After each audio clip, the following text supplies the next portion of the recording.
नमस्कार दोस्तों, कैसे आप सभी। स्वागत है आपका हमारे यूट्यूब चैनल सक्सेस सीएससी में। और आज की क्लास में हम लोग डिस्कस करने वाले हैं जो हम कल पिछली क्लास में देख रहे थे ब्रह्मांड, जिसमें हम लोगों ने देखा था कि जो है ब्रह्मांड की उत्पत्ति कैसे हुई और जो है ग्रहों के निर्माण संबंधी कौन कौन सी संकल्पनाएं हैं उनको हम लोगों ने देखा था। और उसी के कड़ी में आज की क्लास में हम लोग देखेंगे गैलेक्सीज के बारे में, साथ साथ हम लोग देखेंगे स्टार, यानी स्टार क्या होते हैं और इसका निर्माण कैसे होता है, इसके बारे में आज हम लोग देखेंगे। तो सबसे पहले हम लोग शुरू करते हैं गैलेक्सीज से।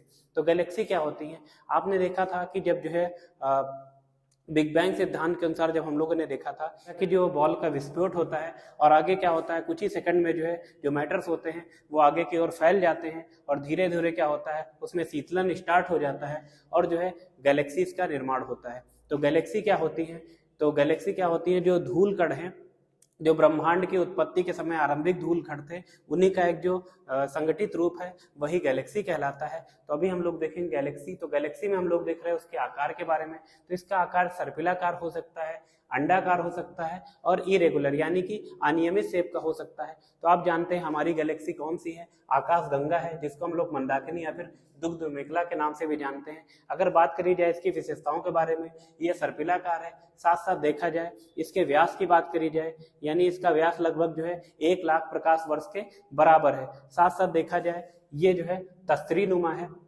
और इसके निकटस्थ जो गैलेक्सी एंड्रोमीडा जो गैलेक्सी है, इसकी निकटस्थ गैलेक्सी है। तो ये हम लोगों ने देखा हमारी जो आकाशगंगा उनके बारे में। अब हम लोग देखते हैं स्टार क्या होते हैं। स्टार जो आप देखते हैं रात के समय जो आपको टिमटिमाते हुए नजर आते हुए तारे के रूप में, जो कह सकते हैं हमारी जो पृथ्वी उससे काफी दूर होते हैं, वही स्टार हैं। और जो है इनका स्टार की बात करें, इनका निर्माण कैसे होता है, देखिए क्या होता है कि जब गैलेक्सी का निर्माण होता है तो गैलेक्सी से भी जो है भारी मात्रा में जो है धूल कण होते हैं, उनका संगठन होता है, यानी वो संकुचित होते हैं गुरुत्वाकर्षण प्रभाव से और एक संगठित रूप ग्रहण करते हैं। यही क्या होता है, स्टार बन जाते हैं। तो इससे क्या होता है, स्टार का निर्माण होता है। तो बात करते हैं हम लोग खगोलिक नर्सरी में पहुंचते हैं। तो उसके पहले हम लोग देखेंगे कि एक शब्द आता है चंद्रशेखर सीमा, जिसको जो है हमारे जो वैज्ञानिक थे उन्होंने जो है फिजिक्स में देखा जाए, इन्हें फिजिक्स का नोबेल पुरस्कार भी दिया गया था। तो चंद्रशेखर जो वैज्ञानिक थे उन्होंने चंद्रशेखर सीमा को डिसाइड किया और इन्होंने बताया कि 1.44 सौरिक यानी सोलर मास से जो नीचे के पिंड होंगे यानी वो सूर्य सदृश छोटे तारे होंगे और जो इसके ऊपर होंगे वो मध्यम आकार के तारे और बड़े आकार के तारे होंगे।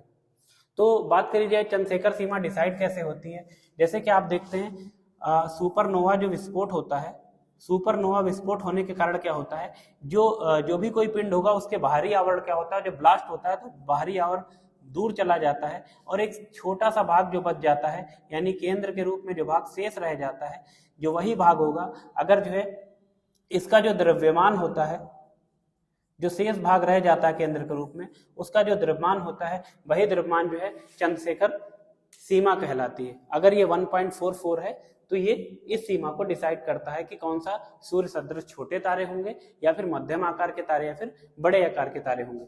हम लोग देखते हैं सूर्य जैसे तारे कौन से होते हैं। सूर्य जैसे तारे ऐसे तारे होते हैं जो लगभग जो है सूर्य से लगभग 1.5 गुना जो है बड़े साइज के होते हैं और ये लगभग जो है ये सूर्य के ही समान होते हैं। आप देखेंगे आगे देखेंगे इस कड़ी में जो है लाल दानव यानी कि इसे रेड जायंट कहते हैं। देखिए क्या होता है, सूर्य में आप जानते हैं कि जो है हाइड्रोजन से क्या होता है, नाभिकीय संलयन होता है, जिससे जो है हीलियम प्लस एनर्जी में परिवर्तित हो जाता है। तो धीरे धीरे क्या होता है, यही वाला जब तारा जो है इसकी जो है यानी कि जो हाइड्रोजन होता है वो फ्यूल समाप्त हो जाता है, तो क्या होता है वो जो है लाल दानों में परिवर्तित हो जाता है। अब फ्यूल के रूप में यहाँ पर हीलियम जो है ईंधन के रूप में काम करने लगता है और धीरे धीरे क्या होता है इस तारे का विस्तार होने लगता है और जो विस्तार के साथ साथ ये इसका शीतलन भी स्टार्ट हो जाता है। अब इसी क्रम में जो आगे जो ग्रही निहारिका का रूप जो है धारण कर लेता है, यहाँ पर जो है हीलियम ईंधन की समाप्ति हो जाती है। तो क्या होता है, अब यहाँ पर हीलियम के मतलब ईंधन की समाप्ति हो चुकी है, तो इससे क्या होगा, यहाँ पर जो ऊर्जा का उत्पादन होगा वो बंद हो जाएगा और अंततः क्या होगा, इसका लगातार विस्तार होता रहेगा, यह शीतलन करता जाएगा और अंततः इसमें नोवा विस्फोट होगा, जिससे क्या होगा जो इसका बाहरी आवरण है, यानी जो इस ग्रह का जो भी इस तारे का बाहरी आवरण है वो अलग हो जाता है, यानी वो ब्रह्मांड में फैल जाता है और जो केंद्र के रूप में यहाँ पर प्राप्त होता है वही क्या होता है, श्वेत वामन होता है।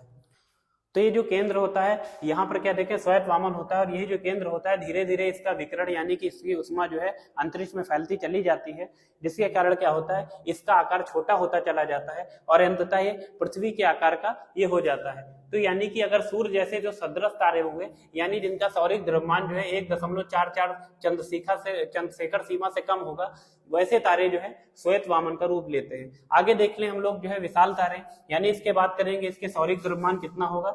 ये भी जो है लगभग इसका जो है 1.4 से लेकर 3 के बीच में इसका सौरिक द्रव्यमान होता है। तो ये जो ऐसे तारे होते हैं वो क्या कहलाते हैं, विशाल तारे कहलाते हैं। और आगे यही जो तारे होते हैं ये जो है महादानव, लाल महादानव में बदल जाते हैं, यानी जो इसकी अगर जो है इसके साइज की बात करी जाए ये सौर मंडल के साइज के बराबर होते हैं या फिर इससे भी विशाल हो सकते हैं। सेम प्रोसेस इसमें भी होता है, इसमें भी जो है हाइड्रोजन फ्यूल की समाप्ति हो जाती है और ईंधन के रूप में जो है हीलियम प्रयुक्त होने लगता है। धीरे धीरे इसका विस्तार होता है और शीतलन होने लगता है, और आगे इसी शीतलन क्रम में जो है यहाँ पर सुपरनोवा स्टेज में पहुंच जाते हैं, जहां पर इनका जो है अत्यधिक जो है द्रव्यमान और जो है प्रेशर के कारण और ताप के कारण क्या होता है इसमें विस्फोट होता है, और इसमें जो है एक न्यूक्लिया यानी केंद्र के रूप में जो है एक तारा मतलब केंद्र के रूप में एक भाग शेष बच जाता है। यही जो बड़े आकार का जो तारा बचता है इसका लगातार संकुचन होता चला जाता है। इसी संकुचन क्रम में क्या होता है जो प्रोटॉन और जो है इलेक्ट्रॉन होते हैं वो न्यूट्रॉन में परिवर्तित हो जाते हैं। अंततः इस तारे को जो है न्यूट्रॉन तारा कहा जाता है। आगे देखेंगे विशाल या फिर महाकाय तारे की बात करी जाए जिनका सौरिक द्रव्यमान जो है 3 से अधिक होता है, 3 प्लस होता है। जो ऐसे तारे होते हैं महाकाय तारे होते हैं, और ये भी अपनी सेकंड स्टेज में जो है लाल महादानव का रूप धारण कर लेते हैं। लाल महादानव का रूप जो हमने अभी इसके बात की है सौर मंडल के बराबर ये विशाल होते हैं या इससे बड़े हो सकते हैं, और जो आगे ये सुपरनोवा स्टेज में पहुंचते हैं। सुपरनोवा स्टेज ऐसी स्टेज होती है जिसमें कोई तारा अपनी मृत अवस्था को प्राप्त होता है, यानी कह सकते हो तारे की समाप्ति की स्टेज होती है सुपरनोवा स्टेज। यहाँ पर तारा ब्लास्ट करता है और अंततः जो है तारा जो है ब्लैक होल में परिवर्तित हो जाता है। आप जानते हैं ब्लैक होल जो है एक विशालकाय पिंड होता है जिसकी ग्रेविटी इतनी ज्यादा होती है कि जो है इससे प्रकाश भी पार नहीं कर पाता है। तो ये अंतिम स्टेज कौन सी बन जाती है, ब्लैक होल बन जाती है। और ब्लैक होल की अगर बात करी जाए इसको जो है किसी भी अगर देखेंगे कि अगर हमारे वैज्ञानिक होते हैं ब्लैक होल के बारे में अध्ययन करते हैं तो आपने एक शब्द सुना होगा इवेंट हॉरिजॉन। इवेंट हॉरिजॉन के बारे में सुना होगा। तो ये क्या होता है, जैसे आप जो कोई ब्लैक होल होता है उसके आसपास के जो पिंड होते हैं, यानी आप ये मान लीजिए ब्लैक होल है, इसके आसपास के जो भी पिंड होते हैं इसी की जो प्रक्रिया होती है, इसी का जो फंक्शनिंग होती है, इनका जो एक्शन होता है, इसी के अनुसार जो है हम लोग ये तय करते हैं हम लोग ब्लैक होल के बारे में अध्ययन कर पाते हैं। क्योंकि जो ब्लैक होल के बारे में आप जानते हैं कि इससे किसी भी प्रकार का प्रकाश या एनर्जी जो है ट्रांसफर नहीं हो पाती है, क्योंकि इसका गुरुत्वाकर्षण इतना अत्यधिक होता है जिससे यहाँ पर जो है किसी भी प्रकार के प्रकाश पार नहीं हो पाता है। इसी वजह से जो है इसके अध्ययन के लिए जो है इसके आसपास के पिंड के बारे में अध्ययन किया जाता है। तो आज की क्लास में इतना ही, जिसमें हम लोगों ने जो है ब्रह्मांड के बारे में जाना। तो ब्रह्मांड हमने कल पढ़ा था, आगे इसमें हमने गैलेक्सी के बारे में जाना, साथ साथ तारे का फॉर्मेशन कैसे होता है, तारे के फॉर्मेशन के विभिन्न स्टेजेस देखी, और कौन सा तारा श्वेत वामन बनेगा, कौन सा तारा न्यूट्रॉन तारा बनेगा, और कौन सा ऐसा तारा होगा जो ब्लैक होल बनेगा, इसके बारे में हम लोग देखा। साथ साथ हमने जो है चंद्रशेखर सीमा के बारे में जाना। आज के लिए इतना ही। अगर आपको हमारी क्लास पसंद आ रही हो तो प्लीज हमारे चैनल को लाइक और सब्सक्राइब जरूर करें। Thank you.